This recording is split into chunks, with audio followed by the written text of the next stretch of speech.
Lundi matin, quelle date sommes-nous? Le 6 juillet. Combien sommes-nous? Combien sommes-nous? Oui, 34. Wow! Hey! Belle journée. Fait plaisir de vous revoir. Comment aimez-vous le décor arrière? C'est pas chez nous, ça. J'ai pas les moyens d'avoir un décor comme ça, là. Hein? Les décors virtuels, c'est extraordinaire. Ça fait une belle impression. Quand on ne sait pas quoi dire, on s'arrange pour avoir un beau décor. Hein? Mais moi, je sais quoi dire. À vous, votre masque, je l'ai, je ne le porterai pas, mais j'ai mon masque. J'ai mon masque comme tel. Ensemble, 30 minutes ensemble, tous les lundis. La musique, John Lennon, Imagine, des mots tout à fait appropriés dans le contexte de ce qui se passe chez nous, sur la planète, dans le contexte d'Humania aussi, tout à fait approprié. Et vous allez voir, vers la fin de la réunion, je vais adresser la chanson Imagine avec John Lennon encore une fois, dans un contexte encore plus précis. Merci d'être là. Je vous souhaite la bienvenue au nom du comité de direction de Royal Lepage Humania, au nom de Lise, Maxime, Christian et moi, ainsi que tout le personnel de soutien. Je vous répète que vous allez recevoir de Cynthia, de nous autres, on vous envoie le vidéo de la réunion. Si jamais vous voulez m'entendre une autre fois, nous entendre une autre fois, ou si vous manquez ou quoi que ce soit, vous les recevez tous. Le gros de la réunion aujourd'hui va se passer sur des cas vécus. Des cas vécus, des cas qui finalement sont d'actualité. Et dans ce sens-là, je vais vous décrire des cas qui se sont passés dans je vous dirais, les 10 dernières journées. Les 10 dernières journées, des cas où j'ai été appelé par de vos confrères, de vos consoeurs, et on m'a soumis des mises en situation. Et je pense que c'est pertinent pour vous d'entendre ces cas-là, des cas qui peuvent se passer pour vous. Et on va les analyser ensemble, je vais les documenter, puis on va cheminer en ça. Et on a même préparé des sondages pour vous demander de prendre position, à savoir le cas numéro 1, qu'est-ce que vous pensez, le cas numéro 2, le cas numéro 3, le cas numéro 4, on a plusieurs cas. Premier cas, êtes-vous prête là? Oui? Premier cas, c'est un de vos confrères, un confrère Humania, qui a un contrat de courtage. C'est un couple qui sont en procédure de séparation, sont tous les deux propriétaires et le contrat de courtage a été signé par monsieur et madame. Finalement, madame est catégorique, elle ne veut pas renouveler le contrat de courtage avec le courtier Humania, alors que monsieur, ça va. Mais madame ne veut pas renouveler, donc le contrat vient à échéance. Pendant le contrat qu'on avait, que Humania, le courtier Humania avait, il rentre une promesse d'achat. Rentre une promesse d'achat d'un monsieur Couture. Monsieur Couture fait une promesse d'achat sur cette propriété-là. On n'arrive pas à conclure. Madame est exigeante et finalement, promesse d'achat tombe, le contrat expire. Le contrat est donné à une autre agence immobilière, malheureusement. Notre courtier Humania tente de rejoindre le courtier de la nouvelle agence, de l'autre agence immobilière, le nouveau courtier inscripteur, et lui tente de rejoindre pour lui faire part qu'il y a un client intéressé à la propriété. Ce monsieur Couture-là, l'acheteur, est encore intéressé. Et pas de retour d'appel, pas de nouvelles, tout ça.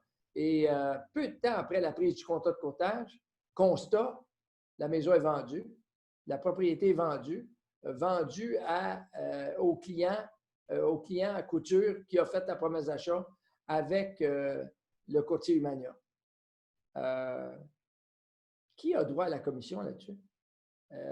Qui est en droit de réclamer la rétribution? Est-ce que le nouveau courtier de l'autre agence, on peut présumer, je ne sais pas si, je pense que ce courtier-là a représenté M. Couture dans la transaction, donc il ramasse les deux côtés de la transaction. Est-ce que vous trouvez que notre courtier Humania aurait droit à une partie de la rétribution? Je n'ai pas vos chats, là, je ne les vois pas, mais dans ce dossier-là, la réponse que j'ai donnée, Et la réponse que j'ai donnée, je ne sais pas si… Il y a des réponses. Il y a des gens qui disent oui, 180 jours, le courtier Humania aurait droit, excusez moi. Oui, c'est bon, c'est bon. Il y a différents avis, différentes réponses. La clause de 180 jours prend fin. La clause de 180 jours prend fin dès la signature d'un nouveau contrat de courtage de bonne foi. On peut présumer que ça a été fait de bonne foi. Qu'est-ce que vous voulez? Madame ne voulait pas renouveler avec le courtier Humania. Donc, la partie inscripteur, hors de tout doute, on l'a perdu. Okay? Par contre, la partie collaborateur, l'autre 50 qu'on offre aux collaborateurs, bien que ce M. Couture-là ait acheté avec le courtier inscripteur de l'autre agence, on est en droit de la réclamer. Il y a le principe de la cause efficiente. Qui a présenté la propriété à ce client-là? Qui a intéressé ce client-là? Intéressé au point que ce client-là, M. Couture, a fait une promesse d'achat pendant la durée. Peut-être vérifier si les sondages sont prêts. On pourrait peut-être juste envoyer le sondage, voir qu'est-ce que vous pensez là-dessus. Hein? Numéro 1, sondage numéro 1. D'après vous, le courtier Humania a-t-il le droit à la rétribution ou est-ce que l'autre agence a le droit à la rétribution comme tel? Je pense que vous devez répondre à toutes les questions en même temps. Donc, on va vous les soumettre. J'ai un sur un. Qui a droit à la rétribution dans le cas numéro 1? Dans le fond, je peux vous avancer là-dedans. On est 47 qui ont le droit de vote. Il n'y en a rien que 2 qui ont voté. Gênez-vous pas, vous pourrez voter. Le cas que je vous parle, j'ai dit au courtier Humania qu'on était en droit d'aller chercher la partie collaborateur de la commission. On est la cause efficiente. C'est clairement le courtier Humania qui a intéressé ce M. Couture-là, au point que M. Couture a fait une promesse d'achat pendant la durée du contrat. Et peu de temps après l'expiration du contrat, M. Couture a fait une promesse d'achat et qui s'est conclue favorablement pour lui. Dans ce contexte-là, on n'a pas réussi à parler au courtier, le nouveau courtier de l'autre agence, mais il va recevoir une facture pour la partie collaborateur. Et sinon, on va faire quoi? On va aller en conciliation arbitrage. Donc, la réponse, c'est qui a droit? La moitié. On perd clairement à cause de la signature d'un nouveau contrat, on perd notre droit à la partie inscripteur, mais la partie collaborateur, on est en droit d'aller la chercher. Ça va? Deuxième cas, toujours un courtier Humania. Il y a le courtier du vendeur. Il inscrit la propriété, une première promesse d'achat qui est faite, sujet à du financement. Les délais de financement s'étirent et finalement, on arrive à la fin et il y a une deuxième promesse d'achat. On arrive à la fin du délai de financement pour l'acheteur numéro 1. Il y a un deuxième acheteur qui fait une promesse d'achat et cet acheteur-là, numéro 2, la compte de 5 000, c'est ça. OK, le cas numéro 2, c'est la compte de 5 000. Attendez, là, vous êtes en train de répondre avant même d'avoir entendu le cas. Cas numéro 2, la compte de 5 000. J'y arrive. Donc, deuxième promesse d'achat acceptée avec P2.4, acceptation conditionnelle à l'annulation d'une première promesse d'achat. L'acheteur numéro 1 s'accroche et finalement dit au courtier, le courtier du vendeur, écoutez, pour vous montrer ma bonne foi puis avoir un délai d'extension, ce que je vais faire, c'est que je vais déposer un acompte de 5 000 $. On va déposer un acompte de 5 000 $. Ça va démontrer mon sérieux et j'aimerais ça que vous m'autorisiez un délai un peu plus long à ce moment-là pour que j'aie mon financement. Vous êtes le courtier du vendeur. Qu'allez-vous conseiller à votre client vendeur? Avec un… est-ce que l'acompte de 5 000 sécurise le vendeur? Ma réponse, et ça va à l'encontre du discours qui est tenu par l'OACQ. Ma réponse, c'est qu'un acompte sans conséquence, c'est de la fausse sécurité. Je vous explique. Le 5 000 $ qui est donné en acompte dans le compte en fidéicommis, évidemment, il faut qu'il y ait dans le compte en fidéicommis de Royal Lepage Humania. S'il est donné au vendeur, c'est une autre histoire. Mais l'objectif de l'acheteur numéro 1, c'est de donner au vendeur, ce n'est pas de le donner au vendeur, c'est de le donner en acompte à Royal Lepage Humania, dans mon compte en fideicommis. Quand puis on dit au vendeur, écoutez, ça prouve le sérieux, là, il a donné 5 000 $. La vente est autour de 400 000 $ là-dessus. Il a donné 5 000 $. Quand un acheteur fait défaut, l'acheteur numéro 1, présumons que le vendeur, finalement, privilégie la promesse d'achat de l'acheteur numéro 1, puis il fait défaut. Vous savez ce qui se passe, hein? Il appelle le courtier. Si vous êtes le courtier du vendeur, il vous appelle et il dit, écoute, c'est pas si pire que ça. L'acheteur numéro 1 est en défaut. On a perdu le numéro 2 parce qu'on a privilégié le numéro 1. Donne-moi le 5 000. Je ne peux pas. Hein? Moi, François Léger, dirigeant de l'agence, je ne peux pas prendre le 5 000 et le donner au vendeur. Il dit, pourquoi tu m'as dit que c'était pour me sécuriser, c'était pour montrer le sérieux. Je vais avoir le 5 000. L'acheteur est carrément, l'acheteur numéro 1 est en défaut. Je ne peux pas lui remettre à moins que le vendeur prenne ce qu'on appelle une action en passation de titre. Une action en passation de titre, c'est l'ordonnance par les tribunaux de l'exécution forcée de la transaction. Ça prend 18 à 24 mois et dans 99 % des cas, quand l'acheteur est en défaut, le vendeur ne prend pas une action en passation de titre. Pourquoi? Parce qu'il était en mode déménagement. Les valises sont faites, le camion de déménagement est à la porte. Lui, d'attendre de 18 à 24 mois pour qu'il se fasse prononcer que l'acheteur numéro 1 est obligé d'acheter, hein, puis qu'il peut mettre la main sur 5 000 puis qu'il peut forcer l'acheteur. Dans 24 mois d'ici, le juge ordonne l'acheteur numéro 1 confirme que l'acheteur numéro 1 est obligé d'acheter. Si l'acheteur numéro 1 est insolvable, introuvable, on se ramasse avec 5 000 $, c'est tout.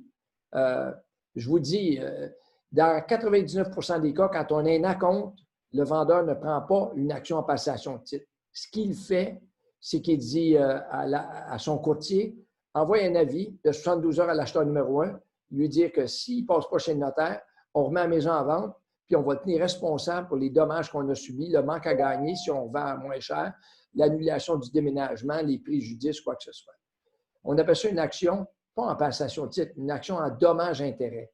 Ça, c'est l'action qui, dans 99 % des cas, est prise par le vendeur quand l'acheteur est en défaut, contre l'acheteur. Quand on prend une action en dommage-intérêt, on remet la maison en vente. La vente ne se fera pas avec cet acheteur-là et la jurisprudence, les tribunaux, les juges ont ordonné la remise du dépôt de 5 000 $ à l'acheteur numéro 1 qui est en défaut, qui est clairement en défaut. Hein? Donc, dans ce cas-là, je peux vous dire que si vous avez tenu un discours comme celui-là avec votre vendeur en disant, regardez s'il est sérieux, j'ai 5 000 ou j'ai 10 000 de dépôt ou j'ai 15 000 de dépôt, c'est de la fausse sécurité. L'acompte, la seule façon que vous pouvez faire en sorte que l'acompte devienne propriété du vendeur, c'est la clause F2.2. F2.2 qui s'intitule pénalité. Cette clause-là dit que si à telle date, on n'est pas chez le notaire par la seule faute de l'acheteur, l'acompte de 5 000, 10 000, 15 000, 20 000, 50 000 devient propriété de l'acheteur, du vendeur à titre de dommages-intérêts liquidés. Pas de procédure judiciaire, ça s'en va directement au vendeur. 5 000 $, une procédure comme dommages-intérêts liquidés, les parties sont divorcées à ce moment-là. C'est passé. Dans les faits, là, quand un acheteur dit « je veux gagner du temps, je veux vous montrer mon sérieux », ce n'est pas 5 000, hein? C'est 50 000 et 50 000 de dépôt et la clause F2.2. Gardez ça en mémoire. Le courtier François qui parle de 5 000 en ARES. Les ARES, les ARS qu'on appelle. Les ARS, c'est encore pire. Les ARS, il faut que les deux signent. Et je peux vous dire que quand un des deux ne veut plus acheter, il ne signera pas. La convention d'ARS doit être signée par les deux parties pour être valide et légalement exécutée. Ça ne marchera pas, par expérience. La plupart du temps, ce n'est pas le vendeur qui est en défaut, c'est l'acheteur. La clause F2.2 qui est très courte, qui est musclée, puis qui porte, mais prenez pas 1 000 $ ou 5 000 $ de dépôt. C'est certain que moi, si je veux débarquer comme acheteur de la transaction, gardez mon 5 000, c'est une vente de 400 000, gardez mon 5 000, merci, bonjour, ça vient de s'éteindre. Donc, vous avez compris que l'acompte de 5 000 sécurise-t-il le vendeur? Vous avez répondu, du moins, il y en a un. répondu. Je veux juste que vous compreniez qu'un acompte sans clause F2.2, c'est de la fausse sécurité. Troisième cas. Vous êtes toujours là? Oui. Troisième cas, courtier Humania inscripteur, courtier d'une autre bannière, collaborateur. Le courtier d'une autre bannière a un acheteur qui fait une promesse d'achat, contient une inspection. L'inspection est faite. L'acheteur est un professionnel, membre d'un autre professionnel. C'est un évaluateur agréé. L'acheteur se retire de la transaction. À cet effet-là, la clause 8 oblige l'acheteur à remettre au vendeur le rapport d'inspection que son inspecteur a préparé. Et finalement, on met la maison en vente. Puis on dit qu'on a un rapport d'inspection disponible. On ne le met même pas sur Centris Matrix, mais on dit qu'on l'a. Rapidement, j'ai eu à parler à cet acheteur-là, cet évaluateur agréé-là, acheteur, vous n'avez aucun droit de véhiculer mon rapport, vous n'avez pas le droit, le rapport appartient à l'inspecteur et moi, je vous défends d'aller sur la place publique puis montrer ça, blablabla, tout ça. A-t-il raison? A-t-il raison? Hein? Est-ce qu'il est en son droit de dire que le rapport d'inspection ne peut pas être rendu disponible pour les autres acheteurs? La vente a tombé avec l'acheteur numéro 1. Hein? Vous savez, la clause 8, elle dit que pour que l'acheteur puisse se retirer de la transaction, il doit obligatoirement remettre le rapport d'inspection au vendeur ainsi qu'un avis. Dans l'avis et suivi de réalisation de conditions, il coche la clause. Ces deux documents-là, l'avis et suivi de réalisation disant qu'il se retire, plus le rapport d'inspection, remis au vendeur à l'intérieur du délai plus de 4 jours, deviennent propriété. Le rapport devient propriété du vendeur. Ce qui a toujours été véhiculé, c'est que le vendeur a le droit d'en faire ce qu'il veut. Il lui appartient à ce moment-là. Et s'il décide de le rendre disponible à des acheteurs, ce qu'on recommande fortement, le rendre disponible à des acheteurs futurs, il a le droit de le faire. Il a le droit de le faire. Je ne vous dis pas qu'on s'en va sur la place publique. N'oubliez pas, là, Matrix, ce n'est pas une place publique. Matrix, c'est un accès limité aux courtiers qui ont des acheteurs comme tels à ce moment-là. Donc, est-ce que quand un acheteur vous dit défense de remettre mon rapport, le vendeur a le droit d'en faire ce qu'il veut. Si le vendeur dit je ne veux pas le rendre disponible, il a le droit de ne pas le rendre disponible, mais il doit ajuster sa déclaration du vendeur en incorporant, via une modification, tous les défauts, les problèmes qu'on a découverts pour que finalement, on ait une DV plus un amendement à la DV qui décrit très bien l'état actuel de l'immeuble. On a découvert des choses. Quatrième cas, un courtier Humania m'appelle, il dit, écoute, j'ai des promesses d'achat qui sont rentrées sur des propriétés et il y a un courtier qui a un acheteur. J'ai plusieurs acheteurs en même temps. Il y a un courtier qui représente un acheteur qui me demande quels sont les délais d'expiration des autres promesses d'achat. Est-ce qu'on est obligé de dévoiler les délais d'expiration des autres promesses d'achat qui sont en concurrence avec celle-là? Est-ce que vous êtes tenu de dire ça, d'après vous? Non? Oui? Hein? Vous ne répondez pas beaucoup, là. Absolument pas. Hein? Oui. Comme tel? Oui. Oui. Sondage, doit-on dévoiler? La réponse que moi, j'ai donnée au courtier Humania, qui était le courtier du vendeur, qui s'est fait poser la question, c'est une information confidentielle. On n'a pas à dévoiler les délais d'expiration des autres promesses d'achat. Puis de toute façon, même si vous dévoilez vous n'aviez pas d'affaire à le dévoiler. Vous ne pouvez pas, c'est une information confidentielle. Mais si vous le dévoilez, qu'est-ce que ça fait à l'autre courtier? Il pense qu'il y a jusqu'à 8 heures à soir. Le vendeur prend connaissance d'une promesse d'achat, parce qu'une promesse d'achat doit être présentée sans délai. Il prend connaissance d'une promesse d'achat. Il peut décider, lui, de ne pas attendre à 8h moins 5 pour l'accepter. Il peut l'accepter.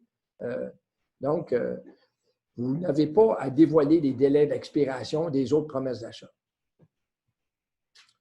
Cinquième cas. Est-ce que ça va toujours?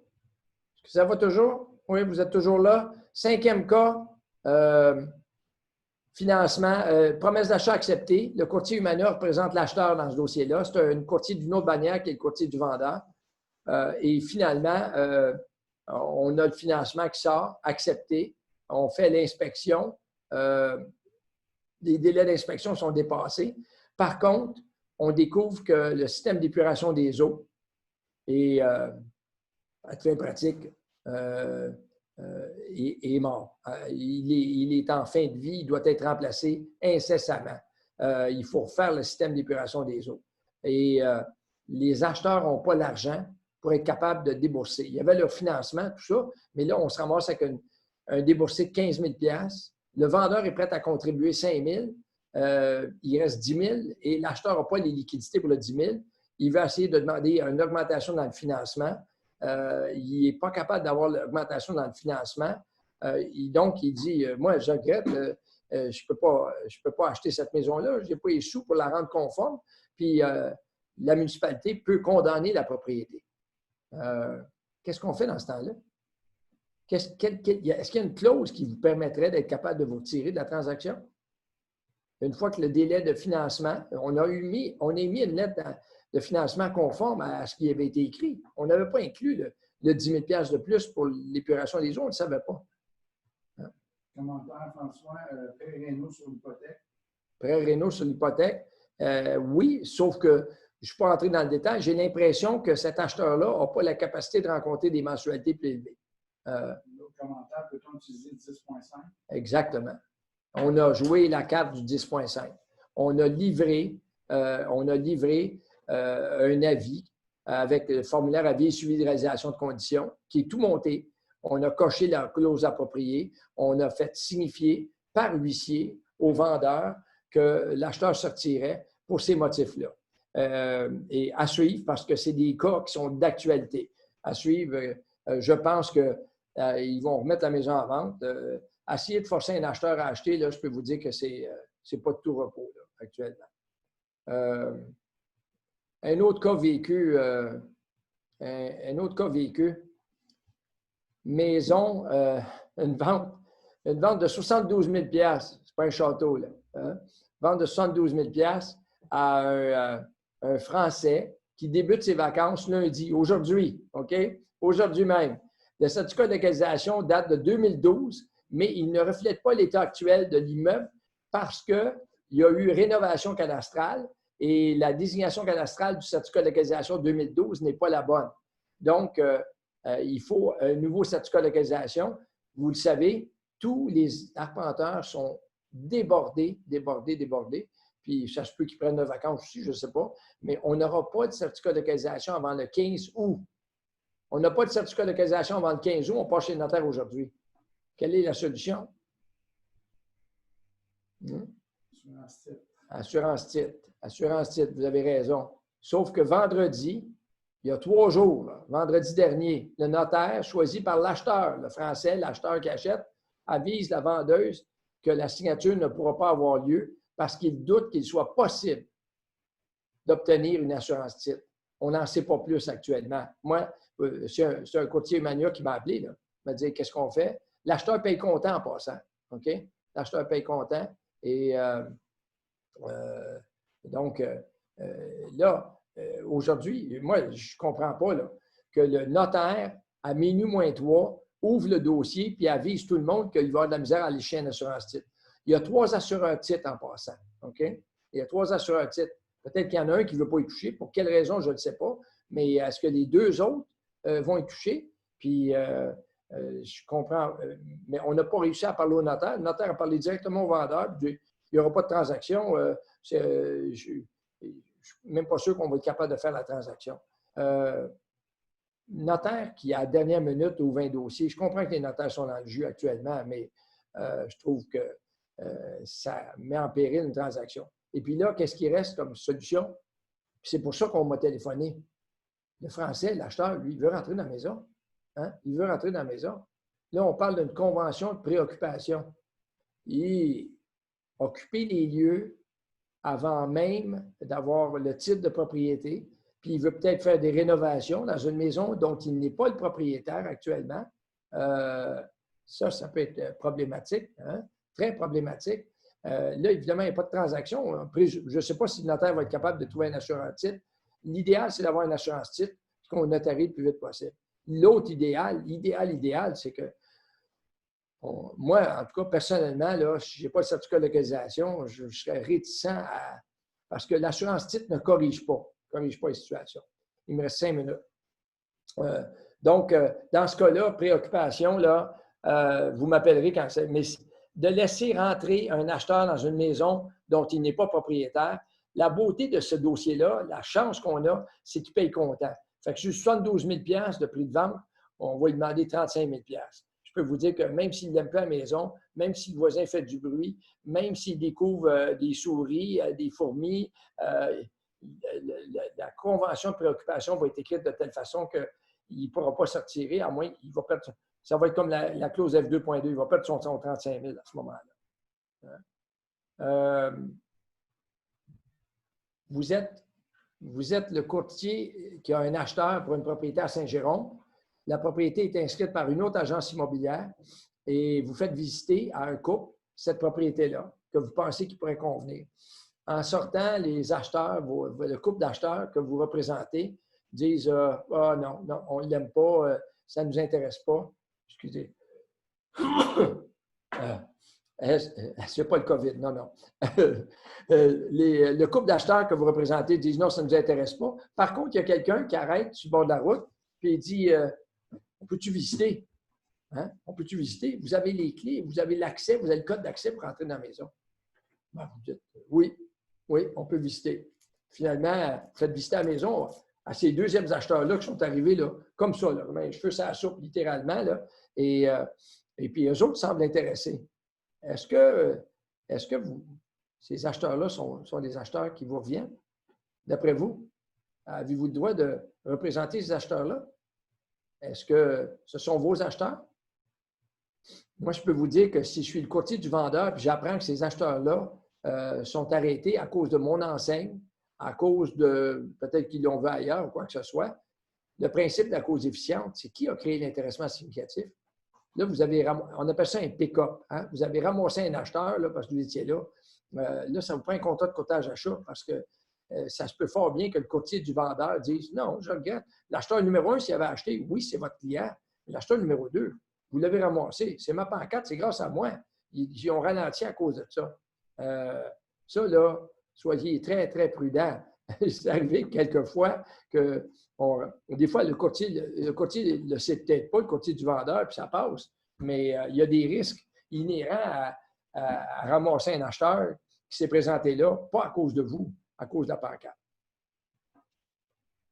Rapidement, il me reste peu de temps. Rapidement, les cas au fonds d'assurance en responsabilité qui ont fait l'objet d'indemnités, de compensation payées par le FARCIC à dûment du public, je vous les cite. Accès au lac. On dit un accès au lac. Est-ce que c'est une tolérance ou c'est une servitude? Droit réel notarié. Installation septique conforme. Le mot installation septique conforme ne veut rien dire. Ça dit tout simplement qu'il ne déborde pas au moment où la ville est allée. Ça peut être des installations qui ont 40 ans, ils sont mortes. Faites attention à ça, c'est une fausse sécurité pour l'acheteur. Toiture refaite. Avez-vous la facture en main? Assurez-vous. Quand un vendeur dit toiture refaite, ça vous prend une facture comme telle. Maison intergénérationnelle. Ah, quel cauchemar. Quel cauchemar, hein? Mais obligatoire pour valider ça, hein, il faut que vous alliez faire une visite au département d'urbanisme de la ville. Il y a des vendeurs qui ont bricolé des logements sans permis, sans permission, dans un secteur où ce n'est pas permis. Vous faites visiter la maison, vous prenez pour acquis. Climatiseur, thermopompe. Vous connaissez la différence entre un climatiseur et une thermopompe? Climatiseur, c'est strictement pour refroidir, rafraîchir la maison. Thermopompe, c'est un système de chauffage et de climatisation. Tous des cas là, comme ça. Inscription prise en hiver, allez paver. Quand ça a fondu, il n'y avait plus d'asphalte. Assurez-vous. Le message que je veux vous livrer, quand vous prenez le contrat de courtage, servez-vous donc de la clause qui s'appelle préparation physique des lieux et autres délais. Au lieu d'être à la merci d'un délai de 5 jours, 5 jours, c'est totalement irréaliste pour monter un dossier de façon professionnelle, pour aller chercher toutes les informations, pour connaître les soldes hypothécaires, connaître les pénalités, aller au département d'urbanisme de la ville, obtenir le nouveau certificat de localisation, faire les rénovations, faire tout ça. La clause dit, cette clause-là, mettez-la dans votre contrat de courtage. Les parties conviennent, le courtier et le vendeur conviennent de reporter la transmission des informations concernant l'immeuble aux abonnés des services clause 6.1 au plus tard. Là, prenez-vous une date, prenez-vous une semaine, 2 semaines, 3 semaines pour l'une ou l'autre des raisons. Soit la préparation des physiques des lieux est en cours ou la vérification par le courtier de l'exactitude de certains renseignements à la suite de la signature est retardée, et ça pour des raisons indépendantes de sa volonté. Ce report de diffusion, je vous lis la clause, elle est toute inventée, cette clause-là, elle existe. Okay? Le report est mis en marché à la demande expresse du vendeur. Évidemment, vous ne posez pas d'écriteau, vous ne faites aucune commercialisation, vous gardez ça sous silence. L'objectif, c'est de monter votre dossier béton.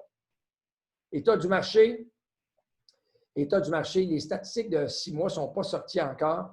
On a les statistiques de 5 mois et bonne nouvelle, après 5 mois, on est à toute fin pratique identique à l'année passée. On a parti avec des volumes de transactions très, très élevés pour les 3 premiers mois, les 2,5 premiers mois. Après ça, ça a tombé. Mais là, ça va être ce qui va être intéressant, c'est de voir comment juin s'est comporté. Le mot d'ordre, ça devient toujours la prospection. On manque d'inventaire de façon chronique actuellement. Un vendeur, je fais une analogie, un vendeur, à vous de dire, ouais, essayez d'ouvrir des huîtres. Hein? C'est pas facile d'ouvrir une huître. Hein? Une huître, là, il faut trouver le bon angle, là, puis trouver la bonne. Mais toutes les huîtres s'ouvrent, là. Puis il y en a qui ont des perles dedans, en plus de ça. Hein? Toutes les huîtres s'ouvrent. Il s'agit d'avoir la bonne approche. Un vendeur, c'est comme une huître. Hein? Essayez par ce côté-là, essayez par ce côté-là, essayez par ce côté-là. Vous allez en venir à bout. Elle est bonne, celle-là, hein? Félicitations à vous tous. Félicitations à vous tous parce qu'à cause du coronavirus et des contraintes liées à la pandémie, en 60 jours, on a fait un gros virage technologique. Okay? Une véritable révolution en ce qui concerne vos habitudes de travail.